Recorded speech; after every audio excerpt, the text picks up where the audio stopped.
ठंडी सर्दी की रात थी। मस्जिद में तहज्जुद का वक्त था। अंधेरा, खामोशी और हर तरफ सुकून था। लेकिन एक कोने में छुपकर बैठा था सलीम, 18 साल का एक लड़का जो मस्जिद के अंदर किसी के जूते चुराने आया था। कपड़े फटे हुए, चेहरा थकान से भरा और आंखों में बेयकीनी का दर्द। जिंदगी उसे इस मोड़ तक ले आई थी कि वो चोरी करने को मजबूर हो गया। उसका बाप जेल में था।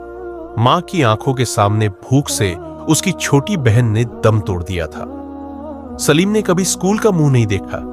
बस दुखी मां, भूखा पेट और शहर की सड़कों का संघर्ष ही उसकी जिंदगी बन चुका था। जब लोग सजदों में थे, सलीम मस्जिद के जूतों की कतार तक पहुंच चुका था।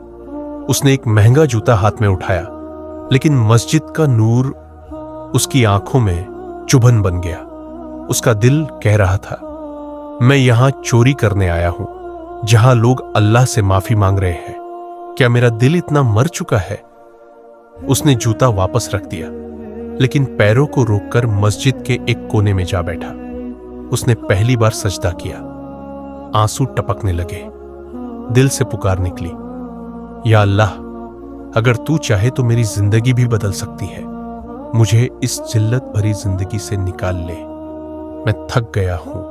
उसी वक्त इमाम साहब ने उसे देखा, आंखों में आंसू और मोहल्ले का सबसे बदनाम चोर मस्जिद में सजदे में। इमाम साहब उसके पास आए, बिना कुछ पूछे उसे गले से लगा लिया।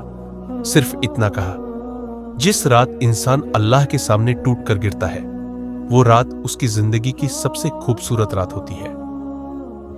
इमाम साहब ने उसे मस्जिद की सफाई का काम दिया, रहने को एक छोटी सी जगह, और हर नमाज के बाद उसे कुरान और दीन का इल्म सिखाना शुरू किया। 6 साल बाद वही मस्जिद, वही सहन, लेकिन आज इमाम साहब की जगह खुद सलीम खड़ा था, नमाज पढ़ाता हुआ। आंखों में नूर, लबों पर कुरान और दिल में वो सजदा जिसने उसकी जिंदगी बदल दी थी। नमाज के बाद जब उसने दुआ में हाथ उठाए तो उसे मां का चेहरा याद आया, बहन की मासूम मुस्कान याद आई, और वो पहला सजदा जहां उसने रो रो कर एक नई जिंदगी मांगी थी। उसने कहा, या अल्लाह, तेरा शुक्र है, तूने एक चोर को इमाम बना दिया। हर इंसान के अंदर एक बेहतरीन इंसान छुपा होता है, सिर्फ एक सजदा चाहिए उसे जगाने के लिए।